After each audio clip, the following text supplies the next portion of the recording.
Chapter 1. The Frost Moon's Call. The frost moon hung high in the frozen heavens, casting its cold, silver light across the snow-covered steppes of Kislev. Beneath its luminous glow, the Karsky tribe gathered in silence at the sacred circle of standing stones, their fur-clad forms huddled against the biting wind. Shadows flickered across their faces from the great bonfire at the center of the circle, its flames licking hungrily at the night, a fragile defiance against the endless winter. I stood at the front of the assembly, my breath pluming in the icy air. My hands gripped the pommel of my father's blade, the steel etched with the worn sigils of our ancestors. The weight of his legacy settled heavily on my shoulders. Though the tribe called me Vazd, chieftain, I had yet to truly prove myself. Tonight, under the frost moon, was my chance. At the heart of the gathering, our shaman, Pyotr, knelt in solemn prayer. His gnarled hands clutched his bare bone staff, its top adorned with talismans of fur, claws, and carved stone. His muttered invocations rose with the smoke, calling to Ursun, the great bear god, protector of Kislev and guardian of our tribe. The winds fell silent. Even the wolves in the distant forest ceased their howling. A stillness overtook the gathering, heavy and expectant. Then Pyotr screamed. His voice was raw, torn from his throat, as if by unseen claws. The tribe recoiled in shock as his body convulsed, his eyes rolling back to whites. I stepped forward instinctively, gripping my blade tighter, but the elders held me back. "Let him see," one whispered. "Ursun speaks through him." Pyotr fell forward onto the snow, his staff clattering beside him. His breathing slowed, and when he rose, his face was pale, his gaze hollow, yet his voice rang clear and strong, filled with purpose and terror. "The heart of Ursun has been taken," he bellowed, "stolen from his shrine by hands of darkness. Our sacred bond is broken, his protection is lost." A ripple of panic coursed through the tribe. Murmurs grew into frightened cries, and I could see the fear etched into every face around me. The heart of Ursun, the talisman gifted to our ancestors, was the soul of the Karsky tribe. Without it, famine and disease had already begun to creep into our lives. Our crops had failed. Our hunters returned empty-handed. Even the livestock grew sickly. Without the talisman, we were doomed. Pyotr raised a trembling hand. "The talisman lies in the north, beyond the frozen fjords, in the blackened halls of a Norse warlord.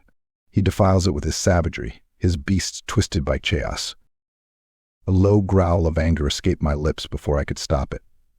The Norse. Marauders who worshipped the dark gods. Their raids had plagued Kislev for generations, and now they dared to steal what was ours.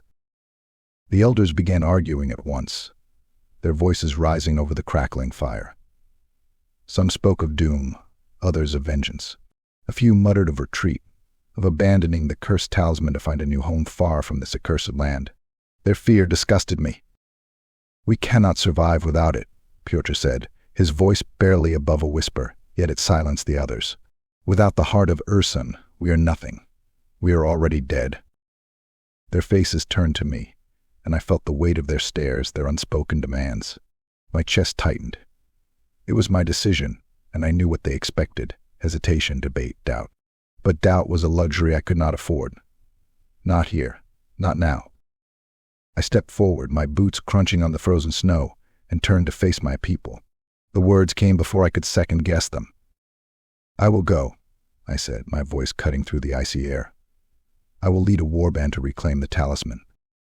The murmurs rose again, this time in shock. Victor, the tribe's trained hunter, spat into the snow. "This is madness, Nadya. You would march to your death for a fool's errand."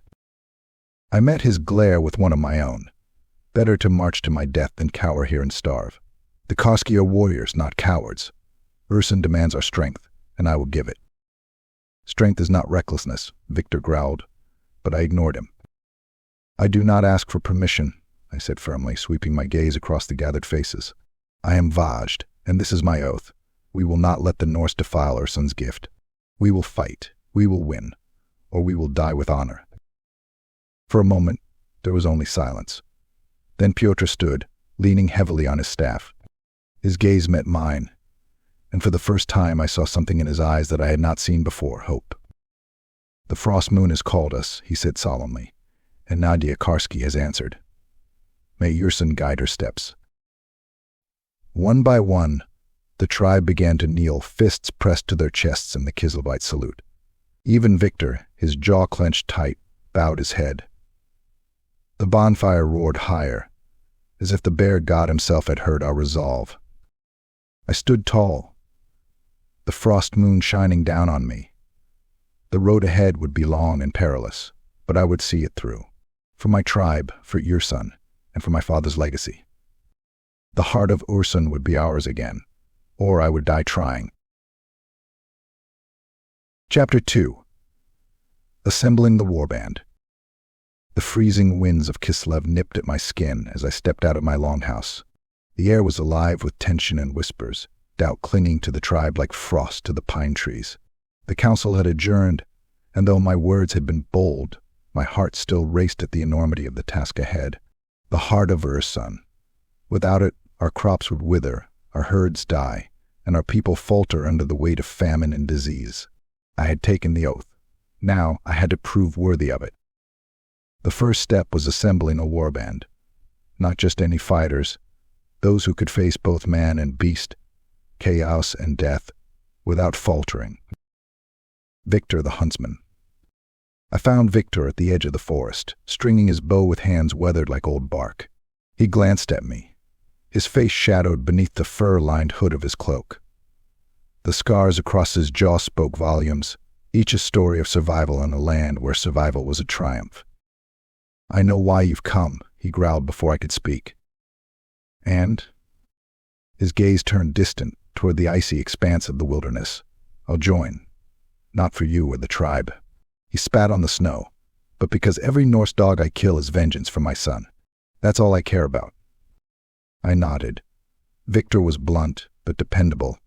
His arrows flew true, and his hatred for the Norse burned hotter than any Kislevite fire. Mila the scout. Mila was harder to find, which I suppose was fitting for someone who lived in the shadows. She had once been an outlaw, a fugitive from the boyar's justice, and many in the tribe still whispered about her dark past. But no one knew these lands better than Mila, and her sharp eyes and quick blade would be invaluable. I found her in the makeshift training yard, leaning against a post with a sly smile curling her lips. "So, the little chieftain wants my help," she teased, twirling a dagger between her fingers. "This isn't about me, Mila. It's about the tribe," I snapped, though my words sounded more defensive than I intended. Her laugh was soft but mocking. "Relax, Nadya. I'll join your merry band of doomed fools. Not because I trust you, but because I hate the Norse just a little more than the tribe hates me." She slid the dagger into its sheath and crossed her arms. "But remember this, I don't follow blindly. You lead us into a trap, and I'll leave you to die." Pyotr the shaman. Pyotr was next, though I knew he would join without hesitation. The old shaman was like a father to the tribe, his bond with Ursun deeper than anyone could comprehend. I found him in the shrine, carving intricate runes into a wooden totem. "I dreamed of this day," he said before I could speak. His voice was like the wind through the trees, soft but filled with hidden power. "Then you know what I'm about to ask," I replied. He looked up, his piercing blue eyes meeting mine. "I do, and I know the dangers that lie ahead. Chaos twists all it touches, and the Heart of Ursun is no exception." He placed a gnarled hand on my shoulder. "But the bear god walks with you, Nadya. I will see to it." With Pyotr at my side, the warband would have Ursun's blessing, and perhaps his protection. Ivan the berserker. Ivan was sharpening his axe when I approached, his muscles rippling with every stroke of the whetstone. He was a force of nature, untamed, fierce, and unrelenting in battle. But beneath the raw power lay a broken man, his heart consumed by grief. "Ivan," I called, and he turned, his eyes hollow. "You'll have my axe," he said simply, before I even asked. "Why?" He let out a bitter laugh. "Because the Norse took everything from me, my wife, my sons, my home. If I die killing them, so be it." He stood, towering over me. "But don't think I'll follow you out of loyalty, Nadya. If you falter, I'll carve my own path. The shadow of doubt. As the day wore on, word of my warband spread through the tribe. Whispers followed in my wake, doubts that I, a young and untested chieftain, could lead such a perilous mission. "You're too young," one elder had said during the council meeting. "You don't understand the weight of command," another added. Their words echoed in my mind, stinging like frostbite. But I couldn't let it show. Not in front of the warband. Not in front of the tribe. That evening, Elder Gregor confronted me as I prepared for the journey. His face was etched with worry, his voice heavy with foreboding. "Nadya, you seek glory, but this path is folly. If you fail, it won't just be your life lost, it will be the tribe's doom. Every soul here will suffer for your ambition." I squared my shoulders and met his gaze. "It's not ambition, Gregor, it's survival. Without the Heart of Ursun, we're already doomed." He sighed and turned away, muttering a prayer to Daz, the Kislev god of the sun. His words hung in the air like a curse. End scene. That night, as the frost moon rose high above the camp, I gathered my warband by the sacred fire. Their faces were hard, their eyes determined but wary. I stood before them, clutching my father's sword, a relic of our tribe's glory days. "We leave at dawn," I said, my voice steady despite the storm in my chest. "The path will be treacherous. Some of us may not return, but if we succeed, we will save the tribe and honor Ursun. Are you with me?" One by one, they nodded. Victor, Mila, Pyotr, Ivan, all of them willing to fight, if not for me, then for what the talisman meant. As the flames crackled and the wind howled outside, I felt the weight of their expectations settle on my shoulders. I had chosen this path, and now there was no turning back. For the Heart of Ursun. For the tribe. For Kislev. Chapter 3. Into the Frozen Wilds. The biting cold clawed at my face, each gust of wind an icy whip across my skin. The tundra stretched out before us. An endless expanse of white, broken only by the occasional twisted tree or jagged rock jutting from the snow. Behind me, the warband trudged forward in silence, their breaths forming clouds that were quickly snatched away by the relentless wind. I tightened the bearskin cloak around my shoulders and glanced at Pyotr, our shaman, who walked beside me, his staff glowing faintly with Ursun's blessing. Even his usual calm seemed diminished in the face of the frozen wilderness. "Keep moving," I shouted over the howling wind, my voice sharper than I intended. "We need to reach the shelter before nightfall. Victor, the grizzled hunter, shot me a glare from beneath his fur-lined hood. "Assuming it exists, girl. Or is this another of your visions?" The accusation stung, but I refused to let it show. "You saw the map the same as I did, Victor. There's shelter near the ridgeline. Unless you prefer we camp out here and let the wolves pick us clean." He grunted and looked away, muttering something I couldn't hear. Behind him, Mila and Ivan trudged in silence, though their expressions betrayed their own doubts. Only Pyotr seemed undeterred, his steady gaze fixed ahead. The weight of leadership pressed heavier on me with each step, each muttered word of discontent. I had led us this far. If we faltered now, it would be my failure. The wilderness strikes. The first attack came without warning. Shadows darted across the snow, and before I could shout a warning, a pack of wolves, gaunt and twisted by some unnatural force, emerged from the white haze. Their eyes glowed with an eerie green light, their fangs bared as they circled us like vultures. "Form up," I bellowed, drawing my blade. The others scrambled into a loose circle, weapons drawn. Victor loosed an arrow, his aim true as it struck one of the beasts in the throat. It yelped and collapsed, but more replaced it, their snarls echoing across the tundra. Ivan let out a roar and charged, his axe cleaving into the nearest wolf with brutal force. Mila danced around the edge of the melee, her daggers flashing as she struck with precision. Pyotr raised his staff, chanting a low prayer to Ursun. The spectral bear formed from the swirling snow, swiping at the wolves with claws of frost. The battle was short but savage. When it was over, the snow was stained red, and our breaths came in ragged gasps. One of the wolves had torn into Ivan's arm, leaving a nasty gash, but he waved off my concern with a gruff laugh. "I've had worse," he said, though his pale face betrayed his pain. Victor cleaned his blade on the snow, his eyes narrowing as he looked at me. "These weren't normal wolves. Chaos taints this land more than you let on." "I didn't bring chaos here," I snapped. "If you have complaints, save them for after we survive the night." Fractures in the ice. As the day dragged on, the cold grew fiercer. The wind seemed alive, whispering threats and promises of doom in our ears. My hands were numb despite my gloves, and I saw the same weariness in the other's eyes. Even Pyotr, ever composed, stumbled once as the snow reached knee-height. "I told you this was folly," Victor muttered. "We should have stayed with the tribe and fortified." "And let the Norse come to us," I said, my temper flaring.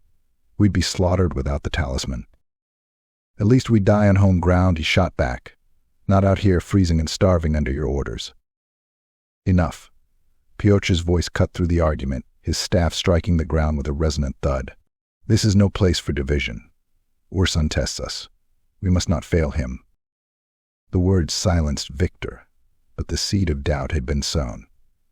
I could feel it spreading through the group, a festering wound that no words could heal. The ancient ruin. As the sun dipped below the horizon, the storm struck.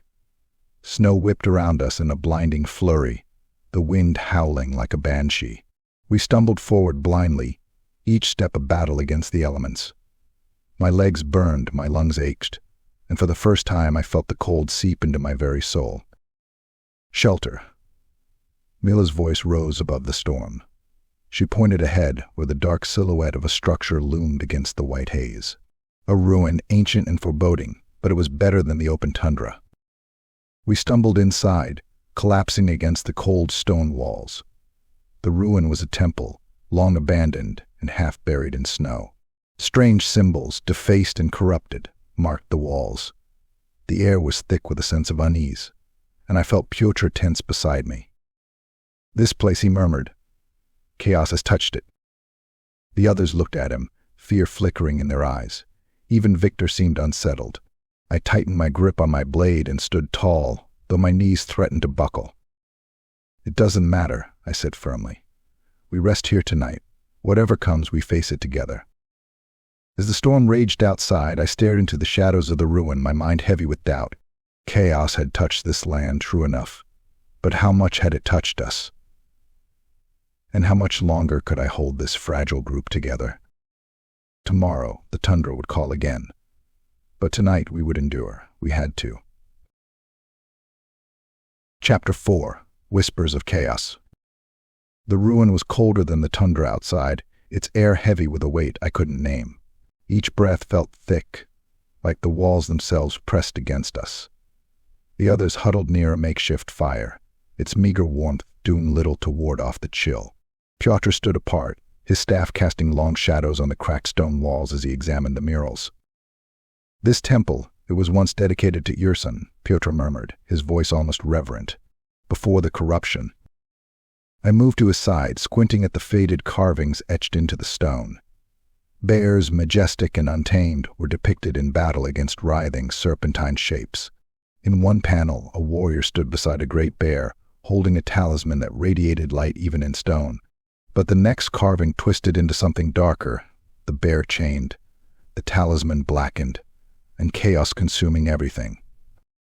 Pyotr traced the carvings with his fingers, his expression grim. The Heart of Ursun was more than a symbol. It was a bond, a promise between our people and the bear god. Without it, the Norse take everything. I finished for him, my jaw tightening. If they've corrupted the talisman, what hope do we have? "Hope lies in action, Nadya," he said, fixing me with his piercing gaze. "In faith.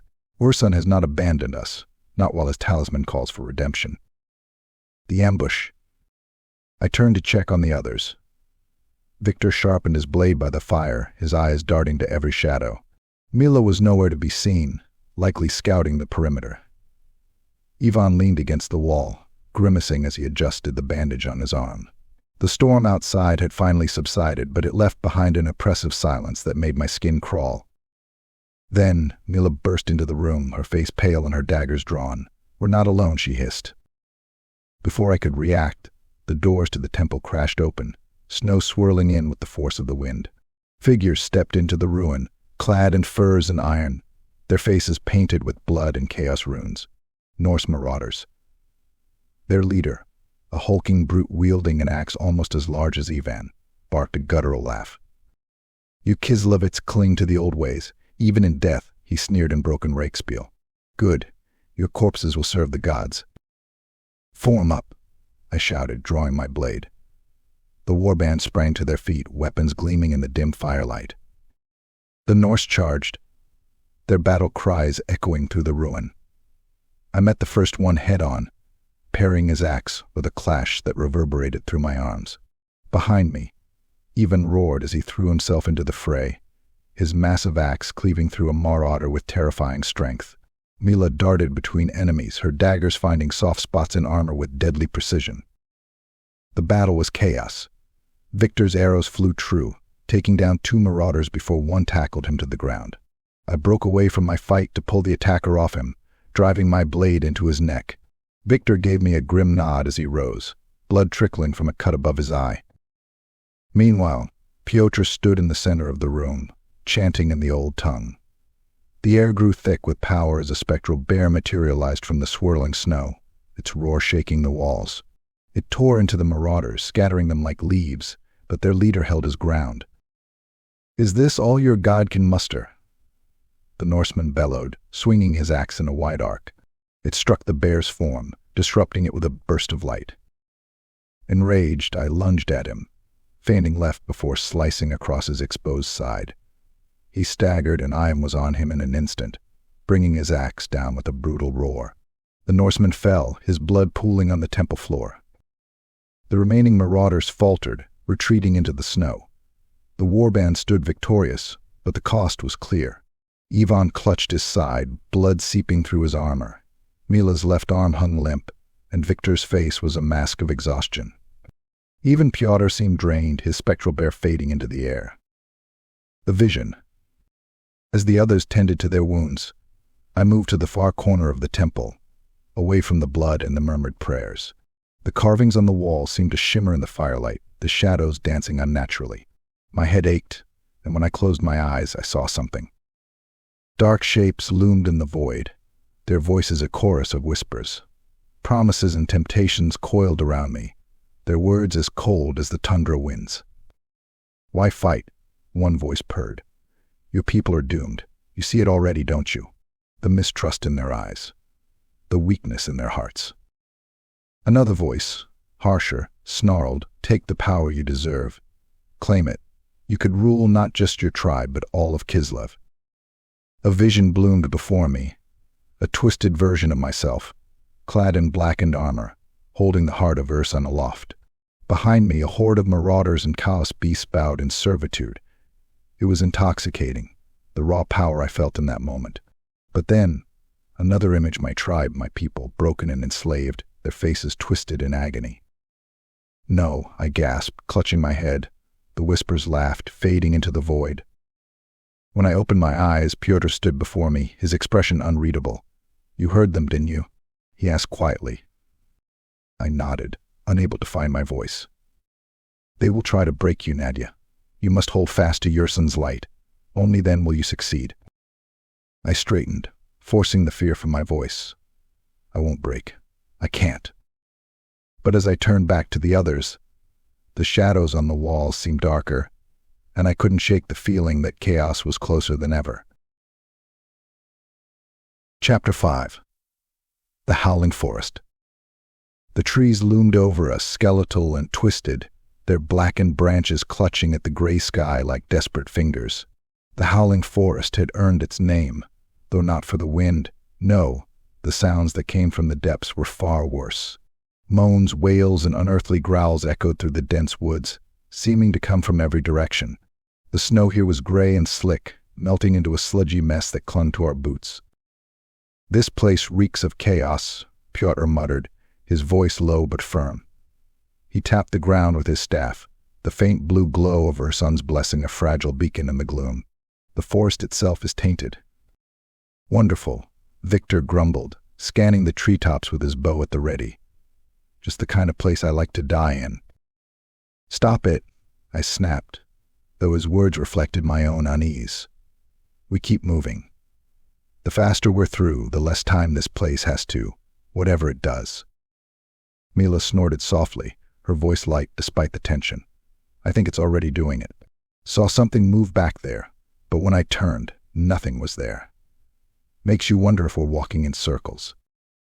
I turned and glared at her. Don't joke about that. It wasn't a joke. The hallucinations begin. It started subtly at first. Shapes flickered in the corners of my vision, darting between the trees. Shadows moved when they shouldn't, their jagged forms writhing unnaturally. Victor loosed an arrow at one such figure, but when we reached it, there was nothing, just a gnarled tree dripping with black sap. The others began seeing things too. Mila froze mid-step, her daggers drawn. There's someone behind us, she whispered. A child. There's no one there, I said, though I glanced back myself. The path we had walked was empty, the forest silent but for the distant howls. No, she insisted, her voice trembling. I saw her. A little girl, just standing there. She called my name. Before I could respond, Ivan let out a sudden roar, swinging his axe wildly at the air. Get out of my head, he bellowed, his face contorted with rage. He stumbled back, his massive frame crashing into a tree. Ivan. I grabbed his arm, forcing him to meet my gaze. His eyes were wide, wild. It's the forest. It's not real.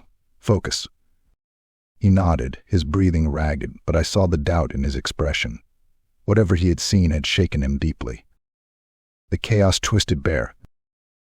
The forest's whispers grew louder as we pressed on, a cacophony of voices that twisted into cruel mockeries of our thoughts. Then the growls began, deep guttural sounds that reverberated through the trees. They were unmistakable. Ursun's creatures were here, but there was no sacredness to these sounds. They were wrong, corrupted. We stepped into a small clearing, and there it stood. A bear, or what had once been a bear. Its fur was matted with patches of raw flesh, its eyes glowing an unnatural green. Massive horns jutted from its head, curling like those of a chea spawn, and its breath came in ragged huffs that stank of decay. Pyotr raised his staff, his voice steady despite the fear I knew he must feel. This is a mockery of Ursun, a twisted creation of chaos. It cannot be allowed to live. It's a monster, Victor said, his voice grim. Killing it might put it out of its misery, but it could also put us all in graves. Mila glanced at me, her knives already in hand. We could go around, leave it to its misery. No point fighting a beast we can avoid. Ivan stepped forward, his axe gleaming in the dim light. We kill it, he growled. It's chaos. It doesn't get to exist. The warband turned to me, their faces taut with tension. The weight of their expectations pressed against me, as heavy as the storm we had left behind. The decision. I looked at the bear, the grotesque thing that had once been a symbol of strength and protection for our people. Pyotr was right. Letting it live would be an insult to Ursun, a reminder that chaos could twist even the sacred into something profane. But Mila's words lingered. Every fight cost us, and we were already so worn. We kill it, I said finally, my voice firm. If we let it live, it's a threat to the tribe, and to anyone else who crosses its path. We end it now. Victor nodded, already nocking an arrow. Mila sighed but moved into position, her steps careful and deliberate. Ivan grinned, his grip tightening on his axe. Pyotr raised his staff, calling upon Ursun's blessing. The spectral form of a great bear materialized beside him, its translucent claws digging into the ground. Ursun, guide us, he murmured. The battle. The beast charged with a speed that belied its massive frame, letting out a guttural roar that shook the ground. Victor's arrow struck its shoulder, but it barely flinched, swiping at him with claws the size of my arm. He dove out of the way, rolling to his feet and loosing another arrow. Ivan met the bear's charge head-on, his axe biting into its side with a sickening crunch. It roared in pain, swiping at him and sending him flying into a tree with a bone-rattling thud. He groaned but forced himself to his feet, blood dripping from his mouth. Mila darted around the beast, her daggers flashing as she struck at its hind legs. Pyotr's spectral bear lunged, its claws raking against the corrupted flesh. But the chaos bear twisted, biting into the ghostly form and shattering it into icy shards. I rushed forward, my blade aimed for its exposed side. The bear turned on me, its glowing eyes burning into mine, and for a moment I felt the forest's whispers surge in my mind. You are weak. You cannot lead. You will fail them all. No, I roared, driving my blade deep into its chest. It let out a final, shuddering growl before collapsing, the green light in its eyes fading to nothing. The cost. The clearing fell silent save for our ragged breaths. Victor helped Mila to her feet, her arm bleeding from a deep gash. Pyotr knelt beside Ivan, whose breathing was shallow. The bear's final swipe had torn into his side, leaving a wound that bled far too heavily. He'll live, Pyotr said after a moment, his tone uncertain. If we can get him somewhere warm. Soon. I looked at the beast's corpse, its twisted form a reminder of what we were up against. Chaos had claimed this land, and it would take more than one victory to cleanse it. We keep moving, I said, though my voice wavered. We don't have a choice. The others nodded, though their eyes held doubts. I felt the same doubts in my heart, but I pushed them aside. Ursun's light would guide us, or it wouldn't. Either way, I couldn't stop now. We had a talisman to reclaim. Chapter 6. Ambush at the Iron Crossing. The Iron Crossing loomed ahead, a frozen river spanning the tundra like a glimmering silver scar. Ice caked the thick ropes of the old wooden bridge, and the sharp wind cut through our cloaks like needles. The river was partially frozen, jagged sheets of ice bobbing on the frigid water. Beyond it, the dark silhouette of the forest beckoned, shrouded in mist and shadow. How much longer do we push ourselves before resting? Victor grumbled, his breath forming a white plume. He trailed at the back of the group, his bow slung across his shoulder. Not until we're over that bridge, I said firmly. The Norse patrols rarely come this far south, but I don't want to test that theory. Ivan, always eager for confrontation, grinned through the bandages on his side. Let them try. I'm tired of wolves and shadows. A real fight will warm the blood. Foolish words, Pyotr muttered, his hand tightening on his staff. This crossing is not without risk. The spirits here are restless. Kaz lingers in places where men have spilled blood. I sighed, adjusting my grip on my sword. Every step felt heavier these days, and I could feel the warband's tension growing with each passing hour. We were battered, cold, and low on supplies, but I couldn't show weakness. Not now. The ambush. We were halfway across the bridge when the first arrow struck. It came from the trees ahead, whistling through the air before embedding itself into the wooden plank inches from Mila's foot. Ambush, she hissed, darting to the side. The Norse raiders burst from the tree lane with blood-curdling cries, their weapons gleaming. Some charged the bridge, their heavy footfalls shaking the ice-caked ropes, while others took positions on the banks, bows drawn. At their center stood a massive man clad in spiked armor, his face hidden behind a wolf's skull mask. They knew we were coming. Victor growled, unslinging his bow and loosing an arrow in one fluid motion. It struck true, felling a raider mid-charge. Hold the line, I shouted, drawing my blade. Mila, cover the flanks. Ivan with me. Ivan roared his assent, leaping to the front as the first wave of Norse hit us. His axe cleaved through the air with savage precision, cutting down one raider as another's blade scraped against his shoulder. The bridge became a chaotic battlefield, the creaking ropes and swaying planks threatening to send us all tumbling into the icy river below. Pyotr raised his staff, chanting in the old tongue. The air around us shimmered as a spectral bear appeared, swiping at the Norse with claws of frost. The bridge's narrow confines worked in our favor, funneling the attackers into a choke point, but the archers on the banks were another matter entirely. Their arrows rained down, one narrowly missing Victor's leg as he crouched to take a shot. Take out the archers, I barked at Victor. He nodded, losing another arrow that struck an archer through the throat. Mila darted along the ropes, nimble as a shadow, her daggers flashing as she dispatched another attacker trying to climb onto the bridge. The turning point. The wolf-masked leader advanced, his massive axe cutting through Pyotr's spectral bear with a shattering burst of ice. He locked eyes with me across the melee and pointed his weapon, a wordless challenge. "Nadya, don't," Pyotr began, but I was already moving. The wolf mask swung his axe in a deadly arc as I ducked low, my blade glancing off his armor. He was fast for his size, faster than I'd expected, and his strength was overwhelming. Each clash of our weapons sent shockwaves up my arms. Out of the corner of my eye, I saw Victor fire another arrow, his focus razor-sharp. The Norse numbers were thinning, but the leader's presence seemed to embolden them, their strikes becoming more desperate. Finally, I saw an opening. As the wolf mask raised his axe for a killing blow, I stepped inside his reach and drove my blade into the gap beneath his arm. He staggered, roaring in pain, before I kicked him back onto the bridge. Even was there to finish him, his axe coming down with a sickening crunch. The remaining raiders faltered, their morale breaking. They turned and fled, disappearing into the forest shadows.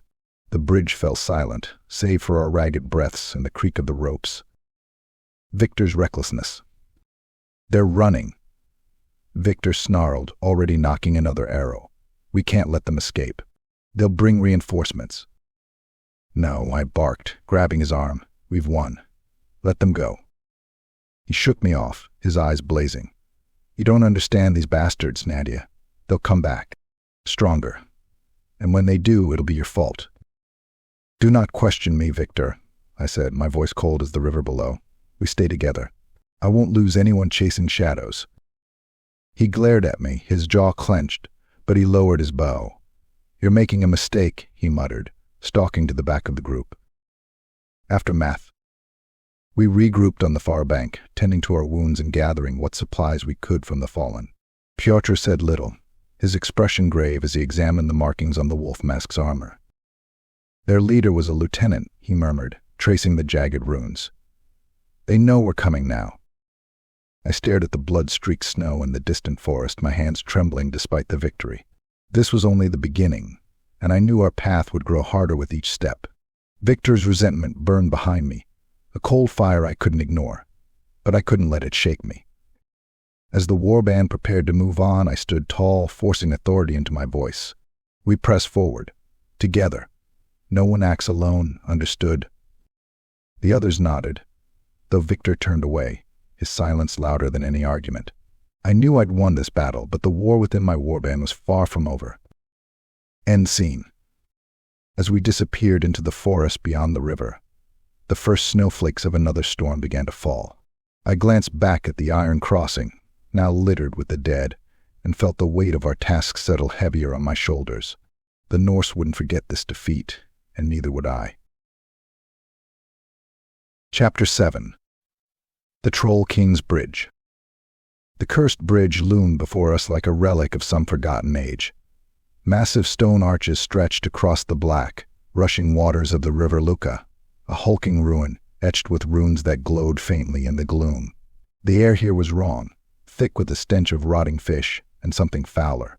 The trees along the banks twisted unnaturally, their gnarled branches clawing at the leaden sky. Mila knelt near the river's edge, her fingers skimming the water's surface as she murmured something I couldn't hear. Behind her, Ivan gripped his axe tighter, his broad shoulders tense. "This bridge," Pyotr said grimly, his staff glowing faintly, "is no ordinary crossing. Chaos lingers here, heavy and hateful." "It's just a bridge," Ivan grunted. "We cut down what's guarding it and move on." Victor scoffed. "If you think it'll be that easy, you're more foolish than I thought. I've heard tales of this place. The Troll King. No one crosses in lives." "We don't have a choice," I said, stepping forward. The others turned to me, their faces shadowed by the dim light. "The river's too wide, too deep. If we waste time searching for another crossing, the Norse will regroup, and we'll lose what ground we've gained." "And if we die here?" Victor asked sharply. I met his gaze, unflinching. then we die trying. But I'm not going back empty-handed. The river spirits bargain. Mila stood, shaking water from her hands as she returned to us. Her expression was unreadable, her sharp eyes darting between the bridge and the river. "There's something in the water," she said carefully. "A spirit, ancient and bound to this place. It's been watching us since we arrived." "A spirit?" Even growled. "What good is a spirit? Can it fight a troll?" "Maybe," Mila replied, a wry smile tugging at her lips. "Or maybe it can tell us how to win." Pyotr nodded slowly. "The spirits of this land have their own wisdom. They see beyond what we mortals can comprehend, but their aid always comes at a cost." "I'm willing to risk it," Mila said. She stepped back to the river's edge, her voice low and melodic, as she began to chant in the old tongue. The water rippled unnaturally, its surface growing impossibly still despite the rushing current. Then, from the depths, a figure emerged. The spirit was as beautiful as it was unnerving, its form shimmering and translucent. It took the shape of a woman, her hair flowing like liquid silver, but her eyes glowed with an otherworldly light. When she spoke, her voice was the whisper of water against stone. "You seek to cross the bridge," the spirit said, her words curling around us like a mist. "But the path is guarded by the Troll King, who feeds on blood and fear. What will you offer for my guidance?" Mila didn't hesitate. "We offer respect, spirit, and vengeance against the chaos that corrupts your waters." The spirit tilted her head, her glowing eyes narrowing. "Respect is a hollow thing, mortal, but vengeance that I will accept." She extended a hand, and Mila clasped it without flinching. A shudder ran through her body, and for a moment, her eyes flashed the same eerie silver as the spirit's. Then it was over, and the river spirit sank back into the depths, leaving only ripples behind. "She says there's a way to beat it," Mila said, her voice hoarse. "But we'll need to outthink it, force it onto the bridge, use its weight against it." The Troll King emerges. We hadn't even set foot on the bridge before the beast appeared. The Troll King lumbered from beneath the stone arch, its massive frame hunched and grotesque. Its skin was a mottled green-gray, glistening with slime, and chaos runes glowed faintly across its shoulders and chest. One of its eyes was missing, replaced by a sickly purple orb that seemed to pulse with malevolence. It sniffed the air and let out a guttural roar, its jagged teeth glinting like shattered glass. The sound rattled the stones beneath our feet. Even stepped forward, gripping his axe tightly. Finally, a real fight. "Stick to the plan," I snapped. "Don't let it drag you into a brawl." Ivan grunted but held his ground as the troll lumbered closer, each step shaking the bridge.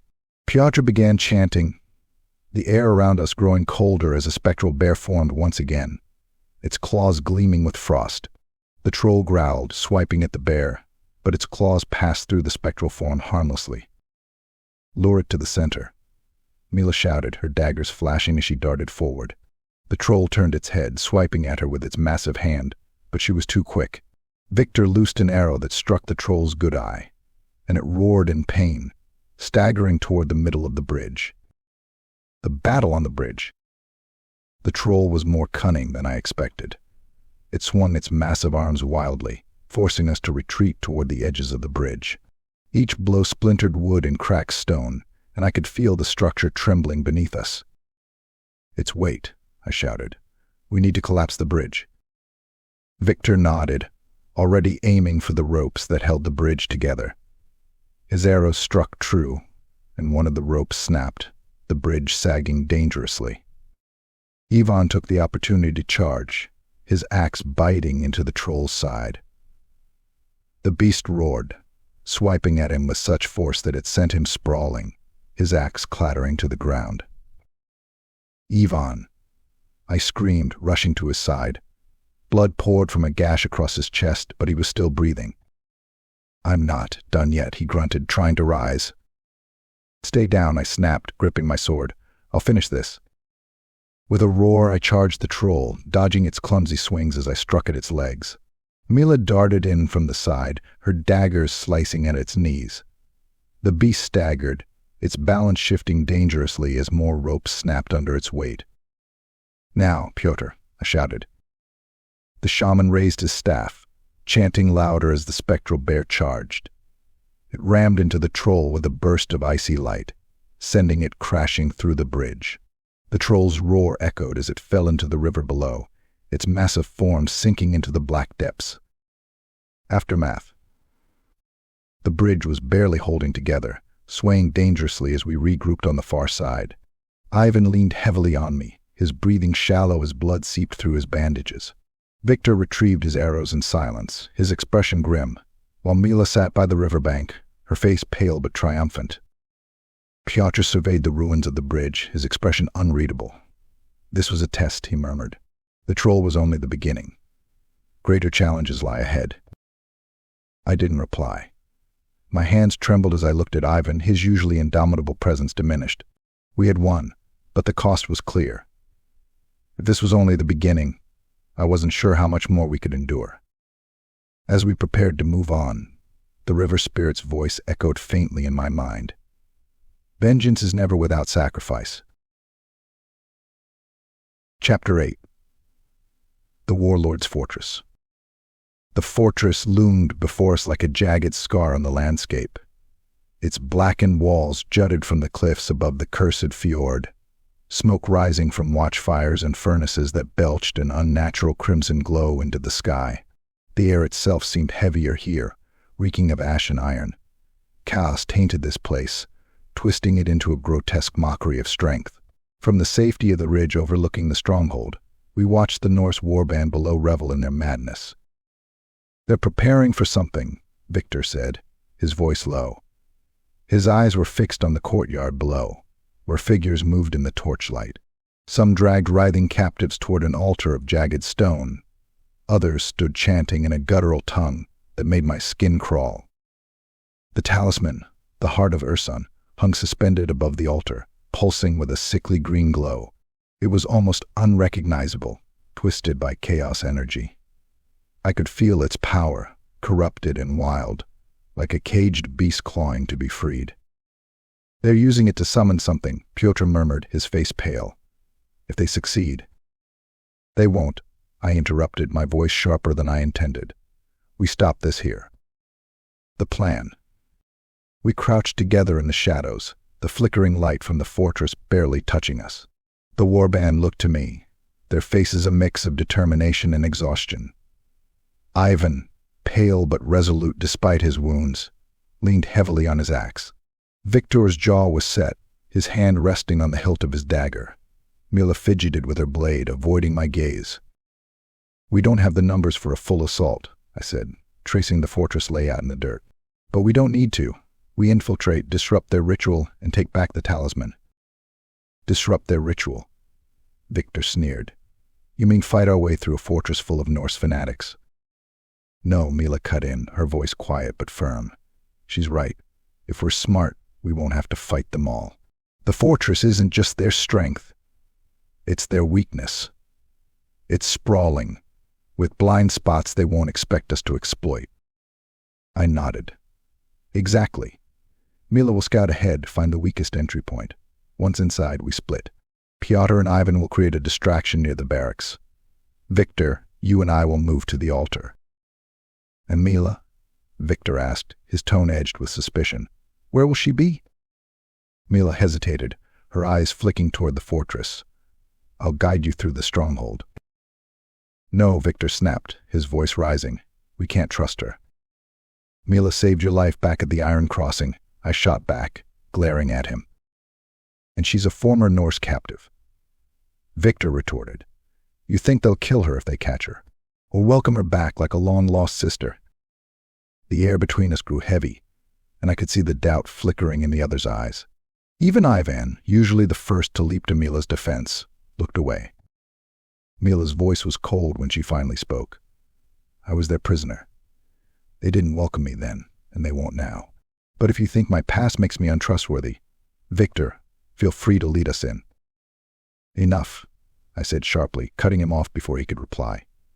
"We don't have time for this. Mila knows their tactics better than any of us. If we're going to survive this, we need to trust her." Victor muttered something under his breath but didn't argue further. Mila shot him a venomous look before turning away. "The infiltration. The stronghold was quieter than I expected, its defenses lax in the overconfidence of the Norse. Mila led us along a hidden path that wound through the cliffs, her movements silent as a shadow.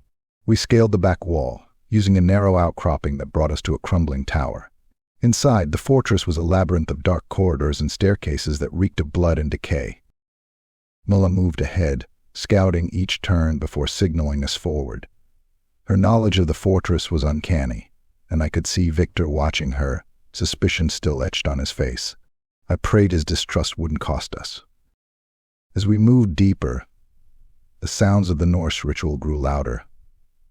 Their chanting echoed the halls, a guttural rhythm that made my stomach churn. Pyotr muttered prayers under his breath, his staff glowing faintly with Ursun's light. Finally, we reached a narrow passage that overlooked the courtyard. From here we could see the altar clearly. The talisman hung above it, suspended by chains that seemed to pulse with the same corrupt energy. Around it, Norse warriors danced and howled, their bodies painted with chaos runes. At the center, a towering figure clad in jagged armor led the ritual, his deep voice commanding the storm clouds gathering above. "That's their warlord," Pyotr said, his voice tight. "He's channeling the talisman's power." "Then we'll end him," I said, gripping my blade. The tension breaks. Before we could move, Victor grabbed my arm. "You're putting too much faith in her," he hissed, nodding toward Mila. "If she turns on us—" "She won't," I snapped, pulling my arm free. "But if you keep questioning my orders, you'll endanger us all." Victor's eyes narrowed, but he said nothing more. The tension in the group was palpable as we prepared for the final push. Pyotr and Ivan would head toward the barracks, creating a diversion to draw the warriors away from the altar. Victor, Mila, and I would make for the ritual site. "Stay close," I said as we split. "And no mistakes." Setting the stage. The chaos unfolded exactly as planned. Pyotr's chanting and Ivan's furious roars drew the warriors away, leaving the courtyard vulnerable. Mila and I slipped through the shadows, Victor trailing behind. The altar loomed ahead, the talisman glowing brighter with each step. Mila froze suddenly, her eyes darting toward a side passage. "There's another way to the warlord," she whispered, "but it's risky." "No," Victor said immediately. "We stick to the plan." I hesitated, weighing the options. The sounds of battle echoed behind us, and I could see the warlord's figure glowing faintly with chaos energy as he raised his hands toward the storm. "Go," I said finally, nodding to Mila. "We'll take the risk." Victor muttered a curse, but followed as we slipped down the side passage. It brought us closer to the altar, bypassing a group of warriors who had yet joined the fray. Finally, we reached the base of the dais. The talisman hung just out of reach, its glow searing against my eyes. The warlord stood above us, his back turned as he bellowed his incantations. My grip tightened on my sword. "Now," I whispered. End scene. The warband was in position, and the battle for the talisman was about to begin. My heart pounded as I prepared to strike, knowing that failure here would mean the end. Not just for us, but for everything we fought to protect. The corrupted talisman pulsed above, and I could feel its power pulling at me, promising victory and ruin in equal measure. Tomorrow we would fight. Tonight we had our chance. Chapter 9. The Battle for the Heart of Ursun. The central hall of the fortress was a cavernous, malevolent space. Shadows clung to the walls like living things, the air thick with the copper tang of blood and the acrid stench of chaos. At the far end of the room, the Heart of Ursun pulsed with a sickly green light, its once pure glow corrupted. It hovered above a jagged altar of black stone, surrounded by Norse marauders chanting guttural prayers to their foul gods. At the center of them stood the warlord. He was massive, his form twisted by chaos. His armor bristled with spikes and runes that glowed faintly in the dim light. His eyes burned with an unnatural red light, and his right arm was no longer human. It had mutated into a monstrous claw that dripped with venomous ichor. His deep voice boomed through the hall as he turned to face us, his cruel smile revealing teeth filed into fangs. "So the whelps of Kislev have come to die," he sneered. You think Ursun will save you here? Your bear god is weak, just like his chosen. The final battle begins. I tighten my grip on my blade, taking a step forward. Ursun's strength is in us, and we will take back what is his. The warlord laughed, the sound echoing off the walls. With a wave of his clawed hand, he gestured to his warriors. Kill them. Leave none alive. The marauders charged, their weapons raised, their cries wild and frenzied. Our warband met them head on, the clash of steel and roars of battle ringing out like thunder. Victor loosed arrows with deadly precision, each shot finding its mark in the chaos. Mila moved like a shadow, her daggers flashing as she darted between enemies, striking where they were most vulnerable. Ivan, despite his wounds, was a whirlwind of rage, his axe cleaving through armor and flesh with terrifying strength. Pyotr stood at the center of our formation, his staff glowing as he chanted a prayer to Ursun. The air grew colder, and a spectral bear materialized once again, swiping at the marauders with claws of ice. The presence of the spirit emboldened us, its roar cutting through the Norse's frenzy. I fought alongside Ivan, my blade finding the throat of a marauder who had broken past our line. Another came at me, his axe descending in a brutal arc, but I stepped inside his swing, driving my sword into his chest. The Chaos Warriors were relentless, and for every one we felled, another seemed to take their place. Confronting the warlord. As the last of his warriors fell, the warlord stepped forward, his massive claw scraping against the stone floor. Impressive, he growled, but now you face me. He surged toward us with inhuman speed, his claw swiping at Victor, who narrowly dodged aside. I met his charge, our blades clashing with a force that sent a shockwave through my arms. His strength was monstrous, each swing of his claw forcing me to retreat step by step. Ivan roared and joined the fight, his axe slamming into the warlord's side. The blow barely seemed to faze him. He backhanded Ivan with his claw, sending him sprawling across the hall. Mila and Victor flanked him, their attacks swift and coordinated, but the warlord was a blur of brutality, deflecting or dodging each strike. Pyotr moved closer to the altar, his eyes fixed on the Heart of Ursun. Hold him, he shouted. I must begin the purification.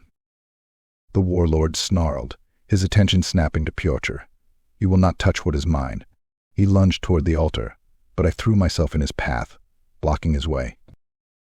You face me, I shouted, raising my blade. Pyotr's sacrifice. Behind me, Pyotr began his chant, his voice rising above the din of battle. The runes on his staff glowed brighter, and the spectral bear reappeared, charging at the warlord. The beast roared, swiping at the warlord and forcing him back. But each clash with the warlord's corrupted claw weakened it, its form flickering like a dying flame. Pyotr's voice grew louder, and I could feel the air around us change. The Heart of Ursun began to glow brighter, its sickly green light replaced by a purer, golden hue. The warlord screamed in rage, the chaos energy in the room thrashing violently as he realized what was happening. You'll die for this, shaman, he roared, breaking free of the spectral bear and charging toward Pyotr. No, I screamed, but I was too far to reach him in time. The warlord's claw plunged into Pyotr's chest, and the shaman gasped, blood staining his robes. But he didn't falter. With his dying breath, he raised his staff and slammed it into the ground, unleashing a blinding burst of Ursun's power. The light consumed the room, purging the corruption and searing the warlord's flesh. The killing blow. The warlord staggered, his claw smoldering, his armor cracked and blackened. The Heart of Ursun now shone with pure golden light, its power restored. The chaos in the room had been silenced, the remaining marauders fleeing in terror. I stepped forward, my blade steady despite the tremor in my limbs. The warlord turned to face me, his once mighty form reduced to a husk. He snarled, raising his claw for one last strike, but I was faster. With a roar, I drove my sword into his chest, the blade sinking deep. He let out a final, guttural growl before collapsing to the ground, lifeless. The room fell silent. Victory and loss. I pulled my blade free and staggered back, breathing heavily. The others gathered around the altar, their faces grim. Pyotr's body lay crumpled at its base, his staff still glowing faintly. "He gave everything," Mila said softly, her voice uncharacteristically tender. I approached the altar, my hands trembling as I reached for the Heart of Ursun. Its warmth spread through me as I lifted it, its golden glow filling me with a sense of peace and power. "We have it," I said, my voice steady, despite the grief weighing on my chest. Pyotr's sacrifice wasn't in vain. The fortress began to shake, the corruption purged by the heart's restored power destabilizing its foundations. "We need to leave," Victor said, his tone sharp. "Now." As we fled the crumbling hall, the light of the heart guided our way. Pyotr's words echoed in my mind, "Hope lies in action." We had the talisman. The Karsky tribe would endure. But as we escaped into the cold night, I couldn't help but feel the weight of the cost. We had won, but victory had never felt so hollow. Chapter 10. Return of the Sacred Flame. The wind howled as we trudged through the snow, the towering trees of the northern wilderness giving way to the familiar frozen plains of home. The Heart of Ursun hung from my neck, its once tainted surface now gleaming with a golden light that seemed to warm even the bitter Kislevite cold. But the warmth did not reach my heart. Ivan leaned heavily on Victor, his steps faltering but determined. Mila walked just ahead, silent and grim, while Pyotr's absence loomed over us like a shadow. We were fewer now, battered, weary, but alive. I tightened my grip on the talisman, its weight a constant reminder of what we had won and what we had lost. The first smoke trails of the Karsky tribe's camp appeared on the horizon, curling into the icy sky. I felt a pang in my chest as I thought of the faces waiting for us, hopeful and trusting. What would they say when they saw us, when they saw how few we were? A hero's return. The villagers gathered as we approached, their voices rising in a mix of cheers and gasps. Children ran to greet us, their eyes wide with awe at the sight of the talisman. Elders whispered prayers, their hands clasped tightly as they stared at the glow emanating from the Heart of Ursun. "Nadya," an elder exclaimed, stepping forward. His face was lined with age and worry, but his expression softened as his eyes fell on the talisman. "You've returned with the sacred flame." I nodded, though my voice caught in my throat. "The heart is restored. Ursun walks with us again." Cheers erupted, but I barely heard them. My eyes scanned the crowd for Pyotr, knowing full well he would not be there. The absence stung, sharp ache beneath the triumph. I felt Mila's hand on my shoulder, grounding me. Restoration and reflection. Inside the chieftain's tent, I placed the talisman on a ceremonial altar, its light filling the dim space.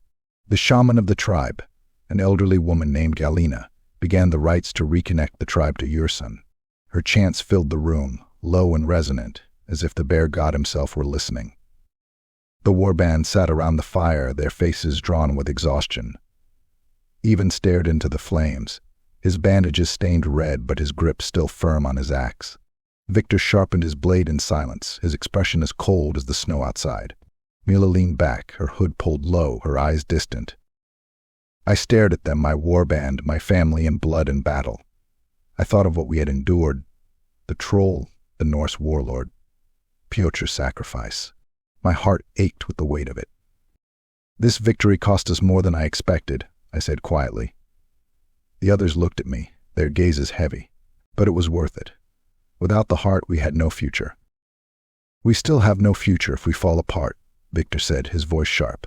"We're fewer now, weaker. The Norse won't stop." "They never do," Mila murmured, "but we endure. It's what we've always done."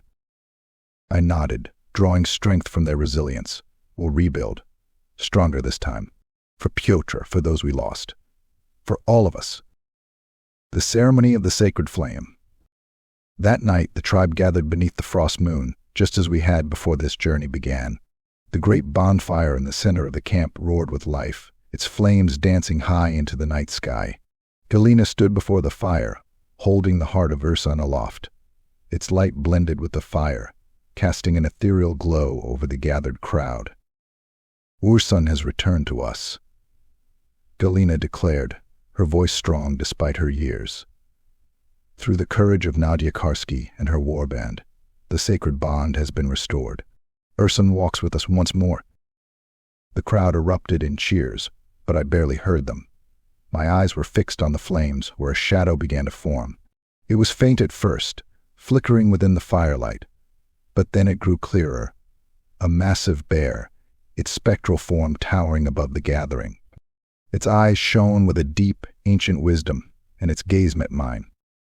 For a moment, the noise around me faded, and all I could hear was the low, rumbling growl of the bear. Not a threat, but a promise. A vow. I dropped to one knee, and the others followed suit, their cheers replaced by reverent silence. The bear roared once, a sound that echoed through the camp and into the night sky. Then it was gone, leaving only the fire's glow and a renewed sense of hope. The chieftain's vow. As the celebration continued, I stood apart, watching my people dance and sing around the fire. Mila approached, her expression softer than usual. "You did it," she said simply. "They believe again." "It's not just belief," I replied, my voice quiet. "It's survival. Without Ursun, without the heart, we'd be nothing." She nodded, then walked away, leaving me alone with my thoughts. The weight of leadership had never felt heavier, but it was a burden I was willing to bear. I looked at the fire one last time, my hand resting on the hilt of my sword. The shadows danced, and for a moment, I thought I saw the bear again, watching from the edge of the flames. "I'll lead them," I murmured, "no matter the cost." And as the frost moon shone down on the Karsky tribe, I felt the presence of Ursun, a silent promise that we would endure. The flames roared higher as the celebration reached its peak, casting light across the snowbound camp. Above us, the frost moon hung like a sentinel, and in the distance, a deep growl echoed, a reminder that Ursun was watching, always.